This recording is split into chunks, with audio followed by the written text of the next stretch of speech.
Delegates at the inaugural Africa Annual Conference on Credit Ratings heard how foreign currency markets are not the long-term solution for financing Africa's development. CEO of the African Union organ, the African Peer Review Mechanism, Marie-Antoinette Roscat, called for a stronger focus on implementation.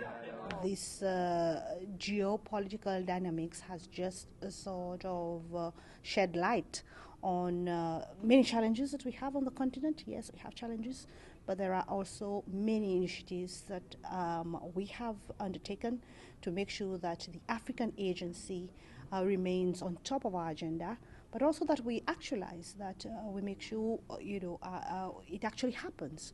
So, for example, the African Credit Rating Agency will be operationalized before the end of the year, and we have to make sure that we just don't talk, meet in meetings, but we make sure that they actually happen.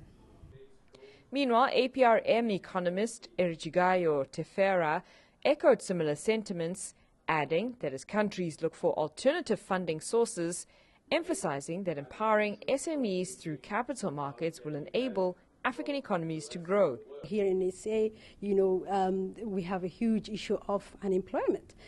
So in a way for us to be able to address the challenge to do with unemployment or economic growth, we have to be able to create that conducive environment whereby SMEs can raise funding and be able to finance and support their growth.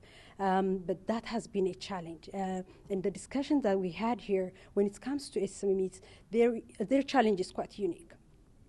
From lack of structure to being informal. Looking to future meetings, one expert called for a greater focus on sustainability, Professor Pati Klusak, whose work builds on the methodologies of the major rating agencies, warns that if ratings do not account for environmental change, a situation could arise where the actual risk that investors have is mispriced. We are already able to see what will happen to ratings in the next 10 years or so, and there will be different scenarios, obviously, that we will be using to establish that relationship.